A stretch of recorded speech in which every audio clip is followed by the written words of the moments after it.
कीर्तन दल की तो एक्चुअली आम गाँव हूँ झारखंड ब्लॉक डुंगरीपाली गाँ तो सेनु आम लिपि लिप्सा भान के पेचु लिपि लिप्सा भान केनता अच्छा और डुंगरीपाली केनता लगला पुणे केनता थिला खाना पीना भी बढ़िया दिला बहुत थिला दर्शक सब भी बढ़िया सब बोल दिला तो सब बोल दिला तो परिचय नाम क्या परिचय समस्त के दर्शक मान राधे राधे मोर नाम होचे लिपिका भुई माँ संजय पाठ महिला संकीर्तन लिंगमानी मोर नाम होचे लिपिका भुई मुई लिंगमानी कीर्तन पार्टी रो भाई अगे जने गायक है जने गायक तो ये बहुत कमेंट माने ऐसी लिप्सा पड़े कि लिपि पड़े जी तो यहाँ जाने को आगे हमारे वीडियो में बोलते क्या थी ये मुई बड़ है मुई लिपि है मुई बड़ मैं छोटा दर्शक बंधु सुंदर भोजन दी हादे चला ने चला ले दे ले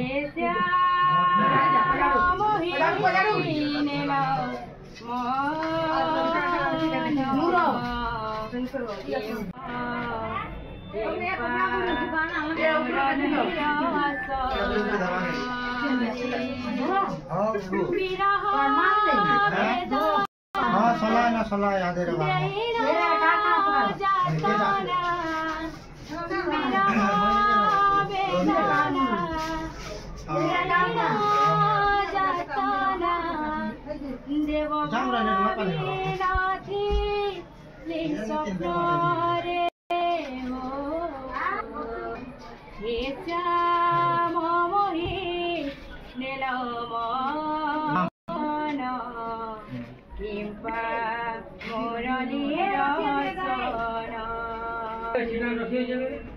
बहुत सुंदर बहन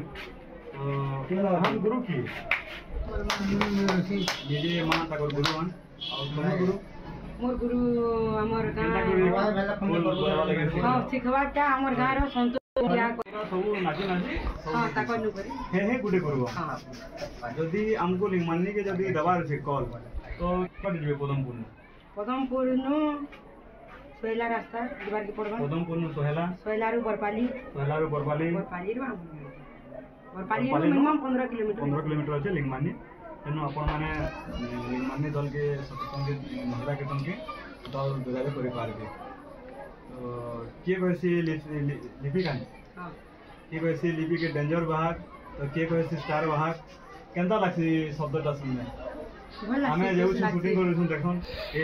लिंगमानी रो से स्टार बाहर होचे बोलछन के कहसी बहुत डेंजर बाहर के खतरा बाहर के खोल फटेने से ओसन ये खोल फटा वाला कना सो देखे किन फटला ना अंदर ने खोल फटबा जब खोल फटे परमा के बेचांस केते बेले अथाइया जदी मार पड़ी जेते ले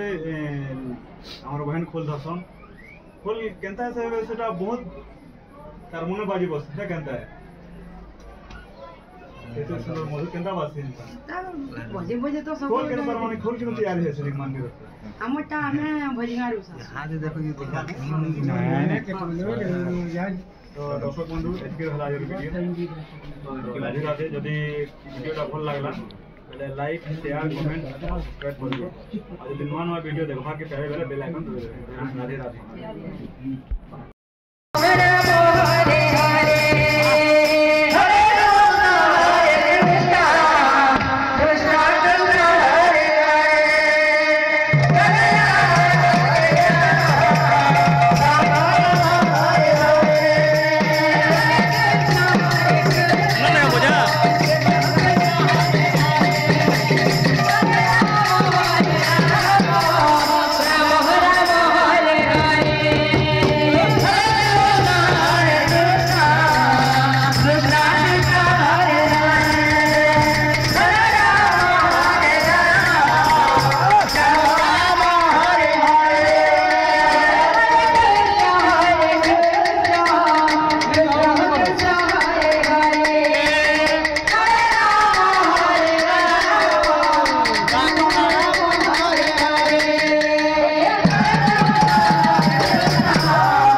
Stop.